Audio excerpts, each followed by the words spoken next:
You cannot double your business with only 50% more inventory. We've implemented a unlimited cap bonus. If you do an exceptional job for your clients, they also potentially leave because they get acquired and they switch over.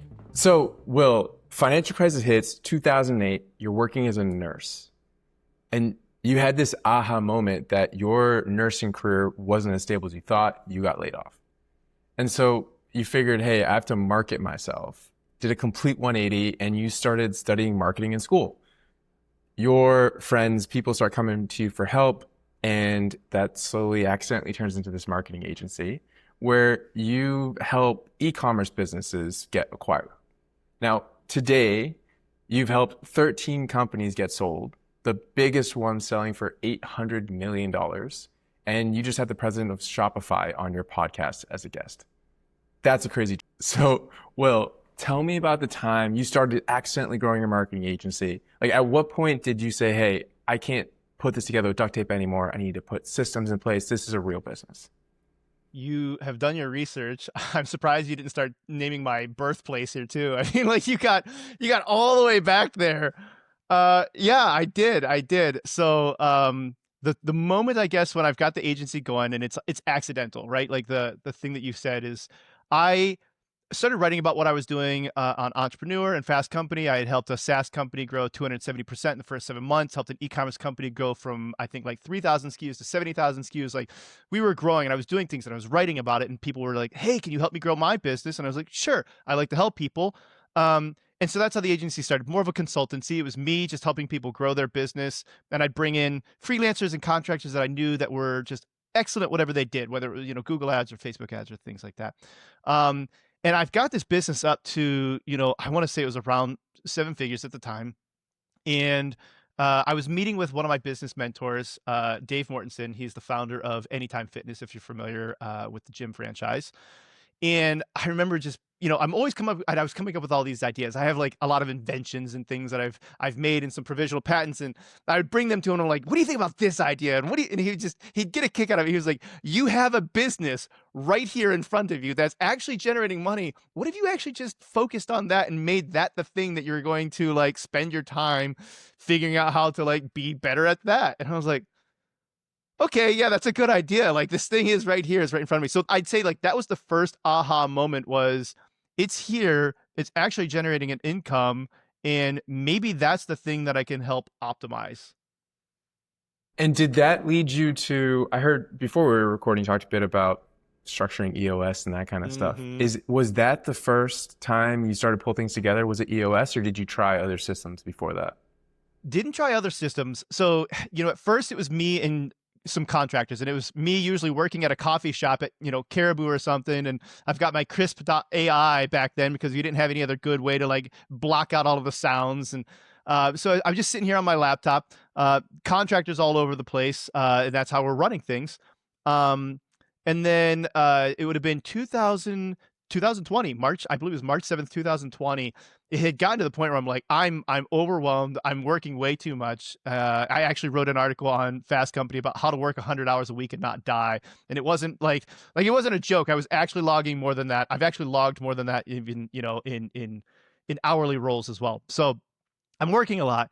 And I was like, I need somebody who cares about this business as much as I do. Like, freelancers are amazing, but they're not as invested. And so I brought on a business partner, March 7th, right before everything shuts down. And then everything shuts down like 3 days later or something. I'm like, what did we do? Like, am I at this point now where I've got this very expensive payroll now? And I don't know if the business is going to exist here. And thankfully for us, things moved online, and so we ended up being in a good spot because we were helping e-commerce businesses grow. And so my business partner, though, much better at business in that sense than I am. And so he was like, we're going to start switching away from the fully contractor model to bringing in employees. And the biggest thing for us, and the reason why, was we were doing things very, very differently than the majority of people are doing them from a media buying perspective. And when you have a contractor, they could be excellent, but they're not going to necessarily drink the Kool-Aid the same way. And so then you're having to train like another person who's going to be on like one or two accounts, and another person who's on one or two accounts, and another. And so it was like, what if we could actually just have somebody that's expertly trained, thinks, breathes, drinks the Kool-Aid in the way that we want to do things. And so that's what started this process of that. And so I think that first year we ended up with 6 employees, and it was great. But you brought up EOS. That's when I realized it was like, if this is going to work well, there's something missing from this. There's something that we're not understanding about.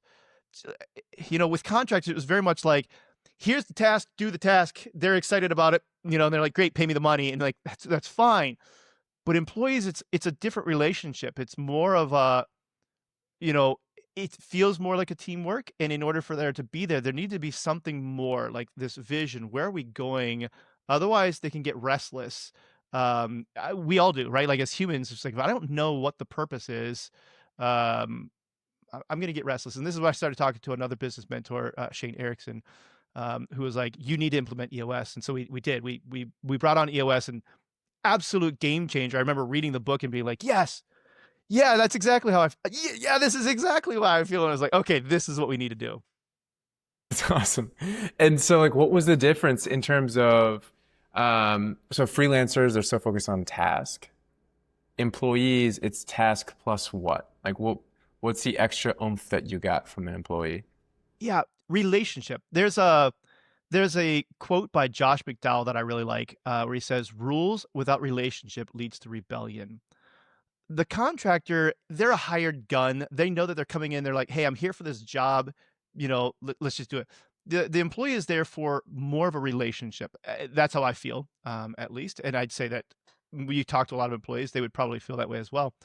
And so I'd say the thing that was missing was, how do we take this from just transactional to creating relationships with the people in our company, so that we have like a shared mission, a shared vision, a shared goals of where are we going, what are we doing, and that makes it a little bit easier to get through the tough days, because in an agency, you have a lot of tough days. You have clients that maybe, it didn't work.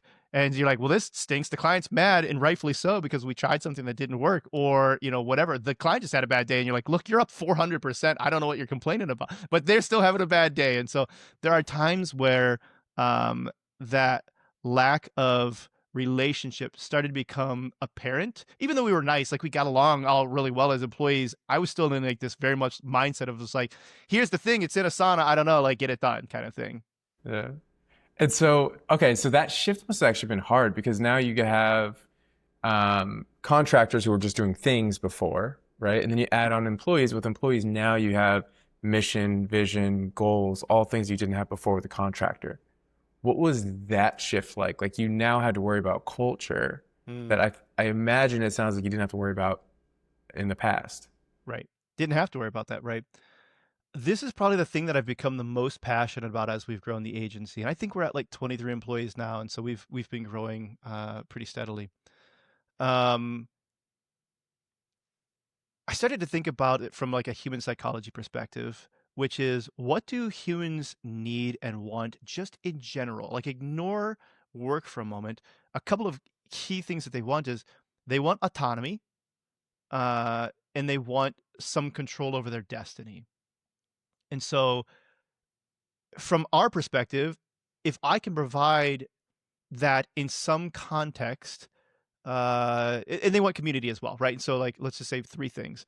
If I could provide those things in some context, then it allows them to be more excited about the things we're doing every day. And so the way that we solved this, at least so far, and we'll continue to get better at it, as we get more people, we have more budget so we can do more fun things, right? But on the autonomy piece, we all work from home. We started it that way on purpose. It wasn't a COVID thing. There's a really good book called Remote by Jason Fried from Basecamp, 37 Signals. And I had read that back when I was in my SaaS days. And so I wanted to start it off that way on purpose. And so we built it so that way we're all working from home. There is no in-office culture versus out-of-office culture. Everybody's on the same playing field. And so I think that helps even our contractors feel like they're right part of the team in the exact same way. But the autonomy piece comes from, hey, you got to take your dog to the vet at 2:00. Great, do it. You got to, go throw a roast in the oven at 11 a.m. Like you're there, you're at home, do it. You got to switch a load of like whatever it is, like it just allows for that. And we have a culture that we've set it up so that way people know that they can just take those mini breaks throughout the day to do things. It's not like you got to clock in, you're sitting at your desk, butts in seats. It's like, well, get rid of that mentality because as human beings, we do have things that we need to get done throughout the day. And if you have that autonomy, that is huge. So that's a big part of it.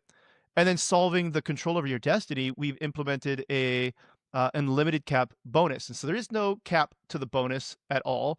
It's based on how much revenue are you actually managing for the business. If you figure out ways to where you can be more efficient, you can grow the businesses that you're on 10x, and you can take on maybe a couple of extra businesses because you're using AI to, streamline XYZ. Your bonus is just able to be that much more because you've figured out a way to do that. So you have control of your destiny where you're not like limited. Yeah, interesting. So, okay, so for you, it's autonomy and it's control. Um, let's talk about the autonomy one first, because it sounds like you figured out a way to actually have a culture, a functioning culture remote, which I think is hard for a lot of people because they take what they knew from the in-person world and then try to just translate it to remote and it gets Mhm. clunky. What happened to you guys? Like, did you have something hard happen when you went remote and had to fix it, or did you just like learn a lot from that book? No, we built it remote from the beginning. So remember, it was just me from a coffee shop with contractors. When we started hiring employees, we just kept it remote. And my business partner Jeff Snyder and I, that's what we talked about. And he actually had, I believe, read the book Remote by Jason Fried as well. And so we just talked about it. We're like, this is the way that we want to set it up. And I got to give shout out to Brian Nolan and Mike Eugenio, who were my bosses at Sellbrite, which was acquired by GoDaddy, because they were out in Pasadena and they were one of my first clients that I would work with. And I was the head of growth there. And whenever I would go out there, even though I was remote, they were all out in Pasadena. I was in Minnesota. I felt like I was truly a part of the team. And they actually did have, in office versus out of office. But I was like, I tried to study some of the things that they're doing. And it's like, how are they creating this so that way when I come, I still feel like I'm just right alongside everybody else. It's not like, oh, you missed out on the cake that we had in the office today. Sorry for your luck kind of thing. And so it was like, okay, well, how can I apply that and make sure that we, first of all, for us, just eliminate any potential for in-office versus out-of-office people. Everybody's on the same playing field. And a lot of it came down to, Slack or things like that, where we developed the culture there. So any conversation, it's happening there. Any meetups that we're doing, it's happening there. It allows people to feel like they're all on the same playing field. What do you guys think do you do differently than other agencies who are remote? Hmm. I don't know if I could say that there's something significant that we're doing differently other than being intentional. And I think intent makes a difference. Um, People aren't actually looking for, the beer keg in the office kind of thing anymore, or the Right, ping pong right. table. I mean, it was a good idea, and if you're still in person, maybe there's a place for that. But really, what they're looking for, I think, is more of that intent to hang out, and do things. And so, aside from setting that up on purpose and just trying to establish the flow of communication, for instance, um, we do a team stand up every morning, and I don't think that's that controversial, but every single person rotates who has the question of the week. And so uh one person has it this week and they're the ones who are doing the question of the week, and we're spinning a wheel to find out who's answering the questions. But it gives everybody a chance in the company to like lead that, to have to step into a role of leadership a little bit. And whenever it's somebody's birthday, we go around the room and everybody, compliments things that they love about that person. And it is so hard. It is so hard to be on the receiving end of that, but it is so good. And you really do leave that feeling like you feel it's impossible to not feel good when it's like you've just had an entire team of people just tell them all the things that they like about you. But then aside from that, I do think that there's, and one of the things I learned from Brian and Mike over at Cellbrite was the need for this in-person time too, to connect and bond. And so we at least have people out here once a year. We're trying to fly as many people as we can in. I think without that, it would be too easy for things to become just Asana tasks. Okay, so even though you guys are remote first, you still do a meetup every once in a while to make sure, like, hey, quick reminder, we're still humans. Exactly. Yeah, gotcha, gotcha, gotcha. And I think that there's some benefit to doing, exciting things. I always talk about, I'm like, I want to do at least one thing where we're sweating together a little bit, right? So like we've done rock climbing, and we've done the one time, I'd say probably the one that most people remember the most was, there's like this canoe place where I want to say it's only like, I don't know, 3 miles. It's not that long of a canoe trip, but the wind was completely against us. And if you stopped paddling for even a second, you were going back upstream.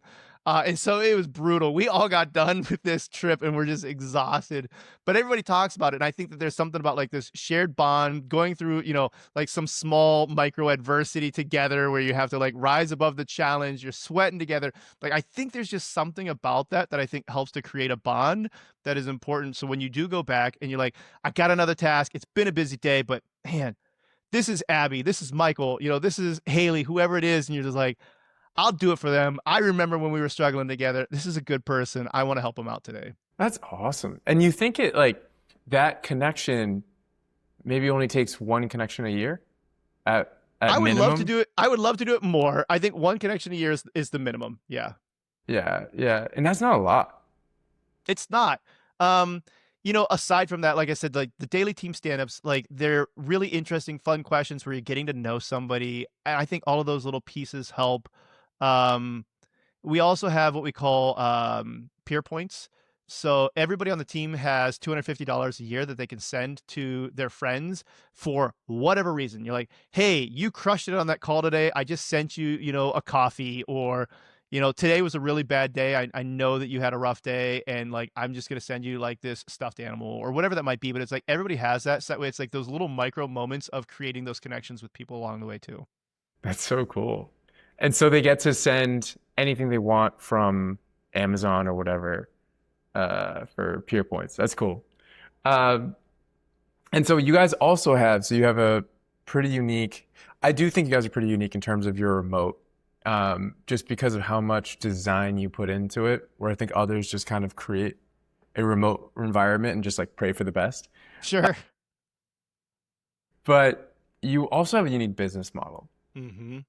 Because I think most agencies are, say, marketing agencies who just pay per month, that kind of stuff.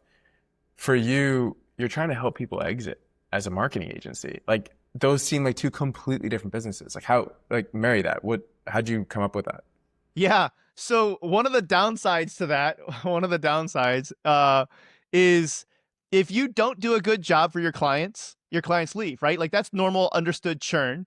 What's Yeah. interesting is if you do an exceptional job for your clients, they also potentially leave because they get acquired, and whatever the PE agency has their own internal agency and they switch over. I will say that we've fought that a lot. There's a lot of clients where we get them acquired, and they'll stick with us even for 2 years later, even though the PE group has an internal agency, and they're like, but you guys are just doing such a great job. Let's just keep it going, kind of thing. Um, the reason why it works that way is because, again, you have to align yourself with what is your customer's ultimate goal. Your customer's goal oftentimes is to grow and potentially sell. Most people have an exit plan. Most people who start a business, they do want to exit at some point in time. If you ignore their actual goal, you're not doing a very good job of helping them, from a service-based perspective. And so I think being aware of what those goals are. And so sometimes it's an exit, sometimes maybe they're about to raise a series B, and all of these different things, maybe they're looking for maximizing EBITDA, maybe they're actually looking to maximize penetration within a certain market or within a certain category or whatever that might be. And so we first start by understanding what is your actual business goal and how can we make sure that we're aligning what we're doing with that.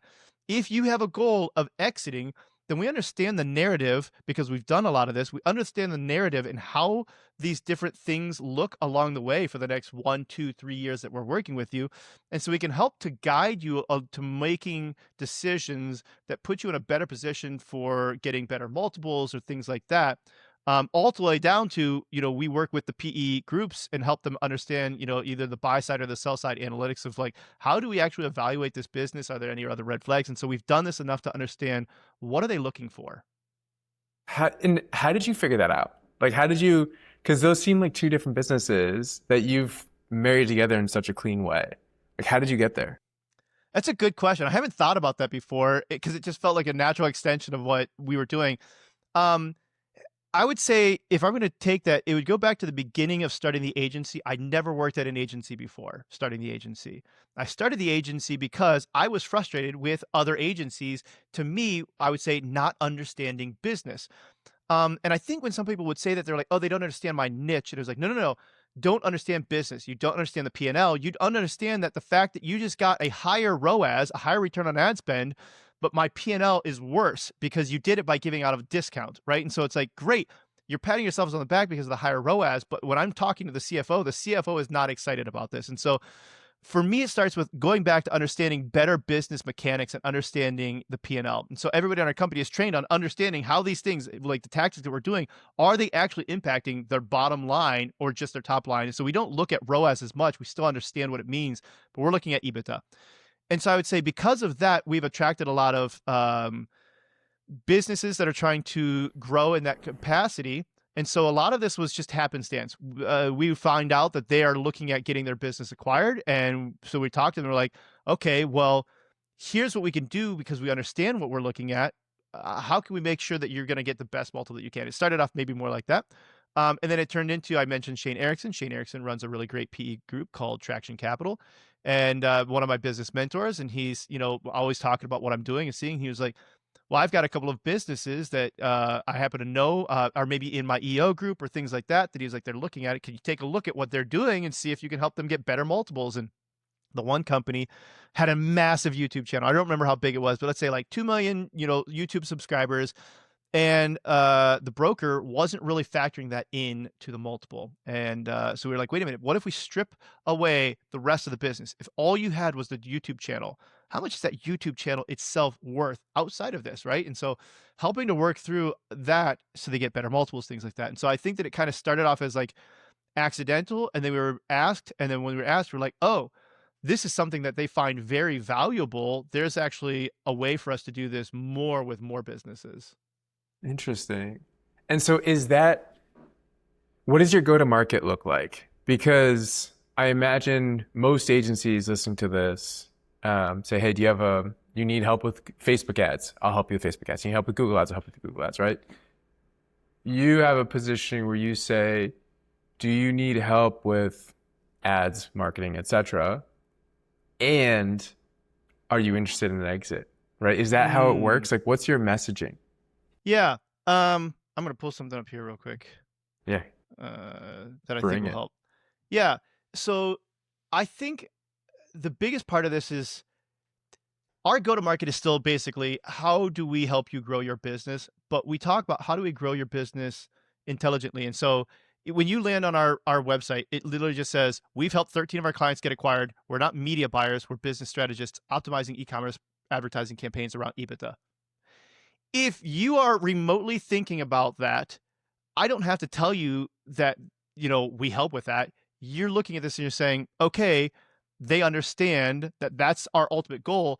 And there's something refreshing. If you bring, your car in to the car dealership and you need to get something fixed, and he's like, well, is your goal to have this done, or is your goal for the car to run? And you're like, obviously my goal is for the car to run. That's literally the whole reason why I have this. And so by understanding and aligning yourself immediately with what their goal is, they say, oh, you get it. I don't have to explain it to you. You already understand what I'm trying to do. That in and of itself, I think, is reassuring. Interesting. So I imagine that you have to change how you monetize, how you deliver, etc. for this goal. Like, for example, like if others charge whatever, 5K a month, whatever it is, do you charge based on multiples? Do you have like extra packages that take advantage of like how they exit? Like, how does that all work? I love that question. Agencies and how they charge in our space have gone through so many different variations. The short answer is no. But let me give the longer answer. Yeah, I want the long answer. Long it away. Okay. So for a while, agencies were charging based on a percent of revenue, right? Like that was like the hot thing. They were like, hey, instead of charging on a percent of ad spend, we'll charge on a percent of revenue. And businesses ate that up. The problem was that it was disingenuous because it was based on well, how much did Google take credit for? How much did Meta take credit for? And you could switch it so that way. It's like, well, is this on a 1-day click? Is this on a 28-day view attribution window? That makes a difference. Google took credit for the ad or for the sale. Facebook took credit for the sale. Your email took credit for the sale, but it was just one sale, but they all touched those points. And so all of those platforms are taking credit for it. So, if you're running their Google and their Meta, are you taking double the credit for that revenue? But it's still only, and so it became, in my opinion, I think we did it for a couple of clients because clients insisted on it. But we told them up front, we're like, I don't think this is the right model for you. But if you insist, like, I'm not going to say no to that, I guess. And so the idea of going over like multiples and things like that, the hard part is that it becomes very difficult. So what we do instead is we say, let's just deal in facts. There is a fact of how much money did you spend? That's an undeniable fact. Nobody can debate that. We know exactly to the penny how much money you spent. If we still simply say we bill based on facts, but in every one of our meetings we're looking at and we're showing you, because we were able to spend this much at this revenue at, minus your COGS, minus your overhead, minus your OPEX, et cetera, here's where your profit ends up being. Is that better than it was before? Then we're in a good spot. And the example that I like to give with this, there was a client who came to us literally the first month. He got their invoice, and I don't remember the exact numbers. Let's just say that they normally were spending $10,000 a month with their agency, and we gave them an invoice for $15,000. And I remember him being like, and this is like the head of marketing. He's like, oh man, I'm going to get in trouble. Like, this is a lot more than we were paying before. Like, this sucks, guys. And then I went back to that sheet that we look at and we're like, okay, but once we were able to spend 200,000 more, you made 800,000 more in revenue and 400,000 more in profit that single month that we took over. So once you factor in like that extra $5,000, is your boss okay with spending $5,000 to make 400,000 more profit? He's like, well, yeah, when you put it like that. I was like, that's exactly how it should be put. That's awesome. Yeah, and so like that way it's so clear what you guys devote or what you like the money you made for them. It makes it so worth it for you. That's awesome. And so what, like, is there any other part of the business, the service or the business model that's more geared towards exit that other agencies don't do?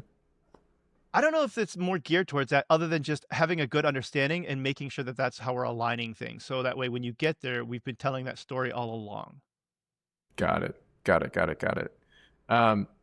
That's fascinating. And then what about like training employees for that or culture around that? Like I imagine teaching employees marketing and teaching employees how to prep businesses for exit, or how to have businesses that are stable for an exit is challenging because it's a lot more than typical agency.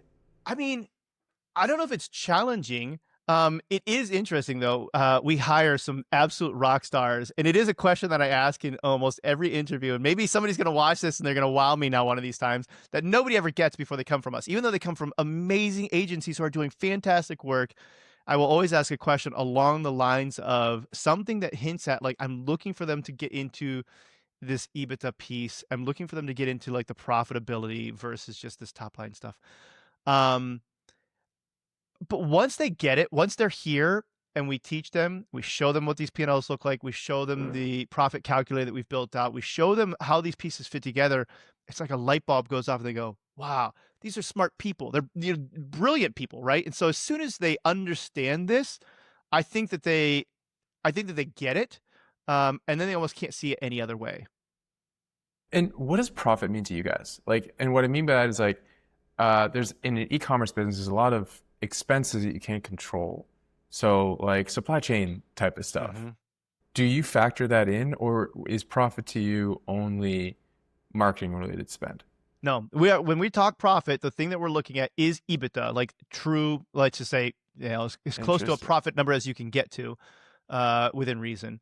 Even though we can't control those other factors, we want to show what the numbers look like when you factor all of that in, because I think that makes a difference. There's another example. Because we're doing it this way, we had a client who came to us basically saying, and had been with us for like 6 years. And they're like, guys, we are really struggling this year. We're not hitting the numbers that we need to hit from a profitability standpoint. This really sucks. And so they were trying to say, and I don't remember the numbers, let's say that they're like at a 5x MER, which is kind of like a ROAS, they're like a 5x return. And they're like, we need to be at like a 6 or 7x in order to hit these numbers. And what that's going to do for a lot of businesses is they're going to pull back on ad spend. If you pull back on that ad spend, you might hit a 7x, but because you've pulled back so much, you're actually going to make less profit dollars because of overhead and things like that. So because we're looking at this, we're looking at their overhead and we're looking at it year over year. And it's like, you went from 400,000 a month in overhead to 700,000 a month in overhead. That's a significant amount to go. And so even though we've helped you grow, we think that you could probably have some fat on your table here right now that you need to probably trim and carve out, because the ad buying is actually working exceptionally well right now. It is scaling. I think you just scaled your internal resources a little too hard right now. And so they were able to make some adjustments and they were back into like a really good profitability standpoint. You guys have way more kind of reach into the business and visibility in the business than any other marketing agency I've seen. So Any like, other one that I know of, I'm sure there are others that are doing something similar, but I don't know of yeah, them. yeah, you're almost more like a consulting agency who That also is how does we media position buying. it. Yes. Interesting, interesting. And so, what do you do when you see businesses who maybe you can get them great return on their ad spend, but I don't know, their systems are horrible, their supply chain is bad, etc. And so you can't really control the profit as much. Like, what happens? So the biggest part, and this is where we line item this out, where we have the line item for the media buying itself, and then we have the line item for the growth strategist separated out. We used to include it. It was just like, hey, here's the price for us to work with you. We separated it out because sometimes some businesses need more of that as well. And it's just such an important piece that I think separates us out from what a lot of other people are doing. Where there was a client who basically, I think they wanted to double business month over month, and they were doing already really well. Like, they're doing like a couple million a month, and they're like, we want to double it next month, right? Like, we're really going to go hard. Like, great. How much inventory do you have? Well, I don't know. That's a different team. Okay. Because we're talking to the marketing team. It's like, great, let's talk to them. They're like, we only ordered 50% more inventory. So here's the thing, guys. You cannot double your business with only 50% more inventory. You're just simply, if we double your ad spend, you're just simply going to end up paying too much to acquire those customers. And so by having that understanding, we were able to help them not make a really bad financial decision. Happy to take their money otherwise, right? Like any other business is like, great, let's double ad spend. Sounds like a great plan. But because we were able to see that, we were able to help direct them a little bit better. And so I'd say the biggest thing is, one, just helping them understand and bridge those gaps in communication between their other teams that they have, because we're going to ask the questions that their teams might not be asking. And then if we have identified a problem, putting them in touch with somebody that can actually solve that problem. If they're having an issue with, uh, inventory, then it's like, well, who do we know that can help address inventory issues? Are there some SaaS providers, are there consultants, are there things like that that can help them, that we can put them in touch with? And so developing a Rolodex, if you would, of people that can come in and help in those different situations. But the first thing is understanding what is the actual situation. The problem is they don't have a media buying problem in that situation. They have an inventory problem. So how do we solve that? Interesting. And so, what does that look like over time? Because today you guys focus on media is your main kind of service line, but you do all this consulting stuff. What does Elumynt look like over the next 6 months, 12 months? Like, what do your services look like? How's everything changing or expanding? Yeah. So we don't charge for like the consulting piece of that, which sounds really interesting, other than the growth strategist, right? But like we're not charging necessarily for like consulting in a traditional sense. Um, the reason why is because we figured, if we help you solve your inventory problem, then what are you able to do? What are you going to want to do? What will you do if you are a smart business owner? Great, I have enough inventory. Let's spend a little bit more money. If you spend more money, we will make more money off of it. So I don't have to necessarily charge on that. I don't need to double dip. All I need to do is help you solve all of the things that are friction points from you being able to scale the ad spend that is going to ultimately get you what you want in your business. If I can make sure that we're doing that in a profitable way, you want to spend more money. If I can, solve those problems. So the other services that we do are all just services that basically help you to be able to spend more money. And that's like the key thing that we're doing, where we're billing, right? If we could just solve that. So we do the creative, right? Because you can't scale your ad spend if you have crappy creative. So we actually do really amazing creative for people. If you have great creative and we're managing the media spend very well for you, but your landing pages suck, we're gonna help you with your landing pages, right? And so like all of the services that we're doing are basically if you have no other awareness outside of the ads that we're doing, we're gonna help you work with influencers in your space because like we need the content from them. We need other third-party people to start talking about you. Like what we're always doing from our service perspective is how do we create services that will allow us to basically unlock that scale. And the main piece that we're doing, like all the other things, we charge basically just like the bare bones of what we need to be able to do to unlock what we need on there. Like we're not charging a lot for creative. We just want to make sure Right. that if we can crush creative for you, then you unlock the ad spend. If you unlock the ad spend, we'll make the money on that side of it.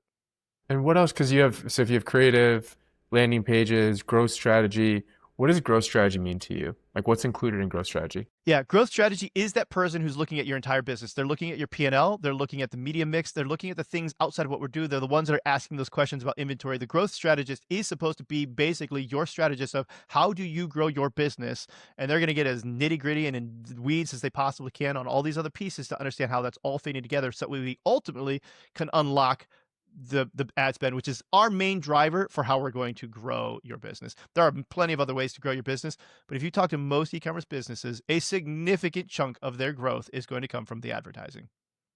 Gotcha. Okay. And so say people want access to you, where can people find you?